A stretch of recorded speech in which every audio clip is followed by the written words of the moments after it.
தமிழில் குடமுழக்கு நடத்துவது தொடர்பாக தமிழக அரசுக்கு சென்னை உயர்நீதிமன்றம் உத்தரவு பிறப்பித்திருக்கிறது. நாம் தமிழர் கட்சியின் சார்பில் தாக்கல் செய்யப்பட்ட மனுவின் பதிலளிக்க கோரி தமிழக அரசுக்கு இந்த உத்தரவினை பிறப்பித்திருக்கிறது. தமிழ்நாட்டில் உள்ள கோயில்களில் தமிழில் குடமுழக்கு நடத்துவது தொடர்பாக நாம் தமிழர் கட்சியின் சார்பில் தாக்கல் செய்யப்பட்ட மனு தொடர்பான விசாரணையில் இதற்கு பதிலளிக்க வேண்டும் என்று தமிழக அரசுக்கு சென்னை உயர்நீதிமன்றம் உத்தரவு பிறப்பித்திருக்கிறது. கூடுதல் விவரங்களுடன் தலைமை செய்தியாளர் சிவா இணைப்பில். உங்கள் விவரத்தை சொல்லலாம் சிவா.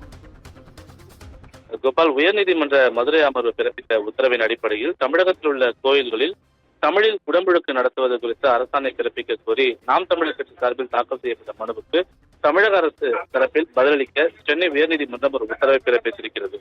கோவை மாவட்டம் மருதமலை முருகன் கோவில் குடமுழுக்கு விழா ஏப்ரல் 4ஆம் தேதி நடைபெற உள்ளது.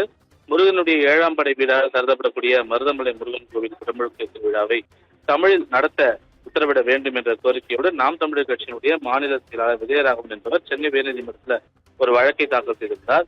அந்த மனுவில் கடந்த 2020ஆம் ஆண்டு உயர்நீதிமன்ற மதுரை அமர்வு தமிழ்நாட்டில் தமிழில் குடமுழுக்கு நடத்த கோரி ஒவ்வொரு முறையும் விண்ணப்பிக்க வேண்டியுள்ளது வரவேற்கத்தக்கது என தெரிவித்து தமிழில் குடமுழுக்கு நடத்த அரசுக்கு உத்தரவிட்டுள்ளதை சுட்டிக்காட்டியிருக்கிறார். உயர்நீதிமன்ற மதுரை அமர்வு பிறப்பித்த உத்தரவின் அடிப்படையில் குடமுழுக்கு விழாவை தமிழில் நடத்தும்படி அனைத்து செயல் அலுவலர்களுக்கும் அறிவுறுத்தி அரசாணை பிறப்பிக்க வேண்டும் என தமிழக அரசுக்கு அளித்த அந்த மனு மீது இதுவரை எந்த பதிலும் இல்லை என்று அந்த மனுவில் தெரிவிக்கப்பட்டிருந்தது.